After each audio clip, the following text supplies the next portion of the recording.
Hey guys, it's down PK Sports. We are going to be doing another Premier League fantasy video where I tell you exactly what I'm going with and who my team is and what I'm looking forward to this weekend and who I really desperately need to come through for me because, obviously fantasy is a tough game. Fantasy is a tough game. Things are very volatile and they change quite frequently.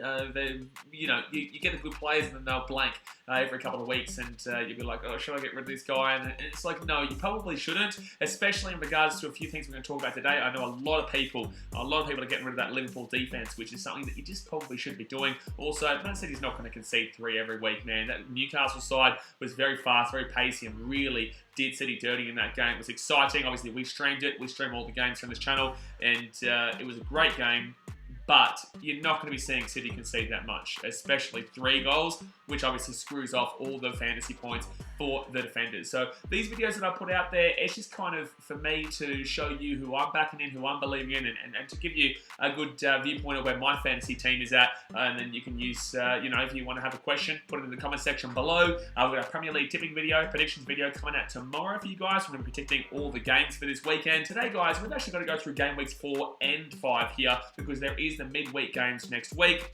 It's not a double game week, guys. It is not a double game week. It is 2 separate weeks. So please don't use your triple captains yet. Don't do that kind of stuff. It's just a bit ridiculous. It's too early. Wait for the double game weeks later on in the season. Like I said, marathon, not a sprint. I said this all the time to you guys. Marathon, not a sprint. You're seeing people utilize their triple captains. Yes, obviously, I used my wild card last week, but I needed to. My team just wasn't performing. In my fantasy leagues, I was down near the bottom end. Last week really did obviously help me to rise a little bit. I did actually hit the bang on average of 48 points, however, but that 48 points actually did help me to rise a little bit in regards to getting back into, I guess, more of a rhythm here. And I definitely like my team a lot better now than I did then. And I'm happy to use it early if it means that you're going to adjust it and keep it for a long time. And I don't see myself changing much here. I'm pretty happy with how this team is looking right now. Very much a lot of money put into the attackers, obviously with Haaland, Kane, and Jesus. You've got Martinelli, who I brought in, who is just having an absolutely fantastic season so far. Has Fulham at home as well, which is going to be exciting there for Arsenal fans. De Bruyne I brought in. I think he's so crucial for the City team this year. He's got Haaland now. He's got heaps of players left and right. He is bang on every week. De Bruyne will play unless obviously Pep with Europe decides to rest him for a little bit. He's not in the situation with Phil Foden or Jack Grealish, those kind of guys, Riyad Mahrez, those kind of guys that will be in and out, shake it all about kind of deal. So that's why I got De Bruyne up. Is such an influential key figure to the City side, and I think with Haaland up there, they're really going to get. They've already shown that they really work well together. I brought in Eze as well, Eze from Crystal Palace. I thought he played fantastic on the weekend. This was actually brought in last week with my wild card. I brought in Eze, and he didn't actually get the result that we're necessarily looking for in fantasy on the weekend against Aston Villa, but damn, he looked good. He really did look good there, and I'm very happy with having him in my team. I think this player is going to be a star going into the future, and the way that he does play with this Crystal Palace team, he really is setting it up nicely, and he will get the returns from me. Looking at this game against Man City at the Etihad, they definitely think that you should be thinking about getting him into your team, and he's a massive point differential. I think he's only under like 2.5% or 5%, which is what you want to be looking for if you want to be trying to get that, bring yourselves back into the discussion point for the top of the table. But then again, it is also a bit of risk because it is Crystal Palace. I brought in Rodrigo this week. So the transfer that I made this week, guys, was Rodrigo coming in. It's just impossible to ignore right now. He's scoring week after week after week. Fantastic result against Chelsea, winning 3-0 there. He is the influential figure there. Obviously, you've got Bamford to come back soon, but I don't think that's going to impact him a great deal. I still think that this guy is just going to be continuously getting up front. Him and Bamford are going to be sharing a lot up there, and I'm really looking forward to what Rodrigo can do for Leeds this year. They've got Brighton away as well, which I'm excited for. I think Brighton's defense is solid. However, I definitely could see Leeds scoring, and if Leeds score right now, it's more than likely going to be Rodrigo. He scored in every game week, I'm pretty certain. All 3 game weeks so far. He's just looking absolutely phenomenal. So it was just too much, and I got ahead of the price rise. That's why I traded him in, transferred him in before Sunday night, because I knew he was going to go up 0.1. I think he's actually gone up 0.2 if I'm not mistaken there, but in the same sense, I got him in early because I didn't want to lose that price rise. I got 3 at the back this week. I got Zinchenko, Alexander-Arnold, and Walker.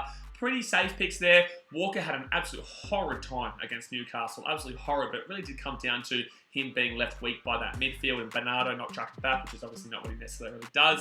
But Walker, I think that he's a cheaper option than Cancelo. You get the clean sheet just like Cancelo. Obviously not as much of a goal scoring threat or an assist threat as Cancelo. However, definitely a goal scorer threat still, and also can get an assist as well. Just not as much as Cancelo, but that's why obviously Cancelo is more expensive than Kyle Walker. But I wanted to really put a lot more into the upfront because I can see a lot of goals happening this year, and I think that, you know, having Kane, Haaland, and Jesus is the way to go there. But yeah, Walker against Crystal Palace, I could definitely see us keeping his clean sheet there, but I could also see, you know, the way that they play, how pacey they play at Selhurst Park. I could see them doing something here. However, City probably do bounce back from that struggle against Newcastle, and I'm going to absolutely have someone from City in the defence. Alexander-Arnold, everyone's starting to get rid of him. Ridiculous, absolutely stupid. Obviously, Liverpool have started off pretty poorly, but they're going to bounce back. They're not going to lose like this, and they haven't won yet, but they're not going to not win every week. Once they're going to win, they're going to go on a roll. Just watch. And Alexander-Arnold's going to be a big part of this, especially starting off against Bournemouth here. They lost 4-0 to Man City. They lost 3-0 to Arsenal at home as well.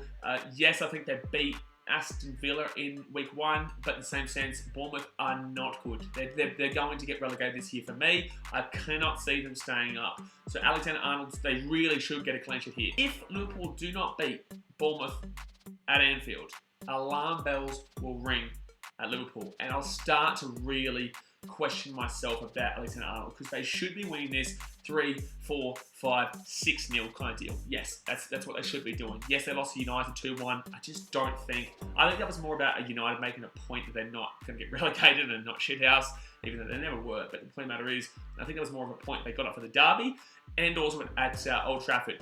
This Anfield, Liverpool slap up. Alexander-Arnold could get a goal, could get an assist, and if you trade him out this week, you're an idiot. You're going to lose out. I'm just telling you, please be patient players like this. He will get the job done. Expensive, but he will get the job done. Zinchenko, I'm taking Arsenal defense there against Fulham as well. Obviously, he's a goal-scoring threat and an assist threat really strongly. Going to be playing more so in the midfield in the future, and also just playing a very upfront role as it is. Keeping out Tierney right now, who's on the bench, and I really think that Zinchenko is going to be the guy that they keep there. He's a fantastic player. Obviously came from City, and he really works with this Arsenal team, just like Gabriel Jesus there. We'll get into a second. But yeah, I'm looking forward to what Zinchenko can bring this week. Definitely can see him score a goal against Fulham. I think Fulham, definitely they can score. I would not be surprised with it. That's why I'm not going with Ramsdale in goal like a lot of other people are. But I've got Zinchenko there because I do believe that he can score. And I do believe that he can get you those attacking returns, which is what you want with a defender. Can they clean sheet Fulham? Absolutely. Should they? Probably. But does it happen? Not necessarily. But I'm happy to go to risk there with Zinchenko at a cheaper price in a really high-paced attacking Arsenal team. So happy with those three at the back there. And then Raya is my goalkeeper, who is going against Everton. I do also have Ward there on the bench. He's going against Chelsea, and I know they kept a clean sheet. I know Leeds kept a clean sheet against Chelsea. But I'm not happy for Leicester to keep a clean sheet there. Leicester are very bad defensively this year. They're pretty good offensively. They did lose 2-1 to Southampton though. So if they're losing 2-1 to Southampton, I could definitely see Chelsea scoring and bouncing back after that loss. Raya, Brentford. I like Brentford's defense. They're not the greatest ever, but they're playing Everton. They are playing Everton. Everton look absolute shambles. Everton look shocking. I went with Patterson in my team last week, who you can see on my bench there, because I thought they'd be able to clean sheet Nottingham Forest. And they were doing well up until like the 84th minute or whatever when Nottingham scored, and then they were able to get back in and make it a 1-1 game. But I think that they have a better likelihood chance of keeping this clean sheet this week against Everton than we see Ward with Chelsea. So I definitely will be leaving Raya there. And that's my team there. Obviously, you go to the up-front three. There's not really too much to be spoken about here, but I will talk about my captain for this week. I've got Harry Kane as my captain against Nottingham Forest away. Nottingham have been a bit of a cheeky side in regards to their defence this year. They're not easy to break down. But then again, who have they played? You know what I'm saying? Who have they played? They played West Ham, who haven't won a game yet. They've also played... who they played on the weekend? Everton, like I said, I can't remember who they played in week 1. But they got 3 goals in that game, actually. Actually, let me just quickly check who they did play in week 1. I can't remember. Let me go have a look-ski here who Nottingham did play in that first week, which was not at home, mind you, as well. But this one is at home against Tottenham. Let's go back to week 1 where they lost 2-0 to Newcastle, which is definitely to be expected there. So that's an upper-ended mid-table team there in Newcastle, where Tottenham are a top 3 team. definitely top 4, top 3, and could argue top 2 team if things fall out of favour there at Liverpool. So I think that Kane should be able to score and score well, and I wouldn't be surprised if Nottingham Forest could win a penalty here. And obviously Kane is on the penalties. I really like Kane this week. I really think Kane's going to do him dirty, and scored a goal against Wolves. And Wolves are Tottenham's bogey side. Like, Wolves always kind of find a way to make themselves tough, make themselves really difficult to break down against Tottenham. That's exactly what they did. They won 1-0, but Kane still scored. So I took that. I didn't captain him, captained Haaland last week, but I took that and I was happy with that. So I'm happy to go with him again here. And it is a tough ask, because I do also think that Gabriel Jesus is a great shout here against Fulham at the Emirates. They're playing well, Arsenal. They've got to keep this momentum up, because they'll have some tougher games coming. Arsenal have tougher games coming, so be very careful. Backing them in every week, because I'm telling you, Arsenal will... I don't know if they'll fall, but they won't be winning game in, game out. They're just not going to. It's Arsenal. They've still got a bit of a lacklustre defence. They haven't played anybody yet. They've played Bournemouth, a terrible defensive Leicester, who just lost 2-1 to Southampton, and Crystal Palace. Like, let's just settle down on this Arsenal hype. I know that Arsenal look a lot better than previous years, but they haven't played anybody yet. This is not what I'm talking about here with Fulham. I think Fulham's fine, but I'm just saying in regards to Gabriel Jesus, probably should score here.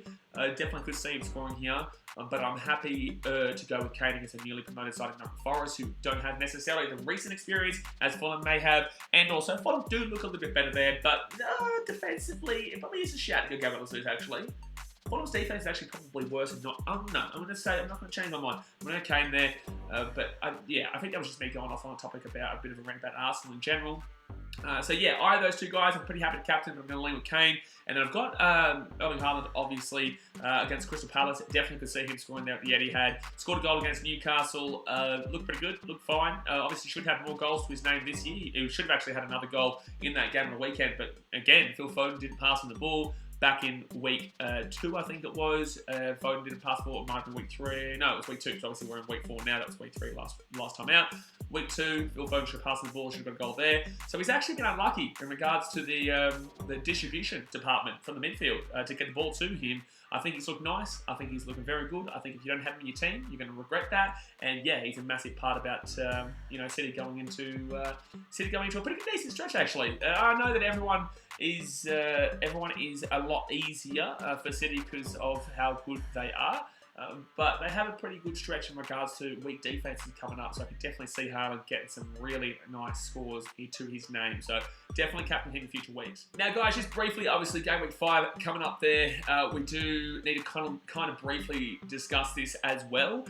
So the big ones that I'm looking at here is obviously Arsenal have 3 Arsenal players. They take on Aston Villa, so I definitely would consider Gabriel Jesus as the captain there. Or I wouldn't captain Zinchenko because Aston Villa could score, but Aston Villa have looked pretty average so far this season. Man City, I've got 3 Man City players as well, and they take on Nottingham Forest. I'm probably going to be taking the captaincy of Erling Haaland in that game, and it's at the Etihad as well. I definitely will be taking Haaland as captain. Might even captain De Bruyne. No, I'll take Haaland because I think that obviously Kevin De Bruyne probably assists all those goals there for him, and Haaland will be taking the penalties as well if he does get a penalty. So I'll take Haaland in that game. So next week, guys, for game week 5, I will be taking Haaland as my captain unless something drastic changes this week. Rodrigo from Leeds, they'll be taking on Everton. Happy with that one. You could even consider Rodrigo against Everton there. That'd be a really nice shout and a really big point differential, but I do think Haaland scores quite a bit there. You go to Liverpool, and they'll be taking on Newcastle at Anfield. That's still a tough game there. Newcastle just did a job against City at the Etihad, so Newcastle will come there and surprise as well at Anfield. They're coming, they're moving on up, making some good trades and good signings. So yeah, looking forward to seeing what Newcastle can bring. I think Liverpool will probably win there, but I can definitely see a clean sheet not being had by Liverpool. Newcastle attacking quite nicely. So you could consider Patterson, Everton, Leeds, no thank you. Andreas coming in there into the midfield. I know I need 3 at the back there anyway, so I couldn't do that. Williams against City, no thank you. So I will more than likely be keeping Alexander-Arnold in there, and I wouldn't have taken him out anyway. I don't even know why I looked at that, to be completely honest with you. In regards to the goalkeeper department, though, Brentford next week will be taking on Crystal Palace, and Ward from Leicester will be taking on Man United. I actually probably will swap those out. I probably will put Ward as my goalkeeper over Raya, because I think that I think Palace could score there against Brentford, but and obviously United can score against Leicester, but I feel like United is a bit in the honeymoon period because they've won one game over Liverpool, who also haven't won a game yet. I still think that United are lackluster up front and lackluster all over the park. Yes, Casemiro is going to help them out, but not in regards to what we're talking about here necessarily. Casemiro is more defensive-minded. So, yeah, look, I'm probably going to put Ward in there. I don't expect a clean sheet from either of those guys, but if I'm going to expect a clean sheet more so, I actually probably would go with Ward and Leicester over United than Raya and Brentford over Crystal Palace. I'm just really high on Palace, and the way they play at Selhurst Park the other day is at Selhurst Park as well. So the way they played there, I'd be definitely happy to back them in to score in that game, because that was just an unreal atmosphere that we saw there. So yeah, that's my team there, guys. And as I say, hopefully he's the guy to do it, to be completely honest with you. But that's my team there, guys, and that's what I'm looking at for next week. So I'm looking at for next week there. Let's just quickly show you that there. So guys, obviously I hope you do enjoy these kind of videos. Obviously we're brand new into the Premier League content scene, smacking out streams every single weekend. So be here for the streams this week. As you can see below us, that is what we're doing on the weekend. If you haven't hit that thumbs up button yet, smack it. If you haven't hit that subscribe button yet, smack it. And let me know in the comment section what your thoughts are, what transfers you're making. If you've got a question about kind of what you think, if you would just want someone to give you an extra piece of advice or extra knowledge, I'm not necessarily saying I'm right, but I'm just giving you my opinion, and maybe that will help you out with where you're going for. But alright guys, I appreciate you, and I'll see you on the streams this weekend. Thanks for watching. Catch you later. See ya.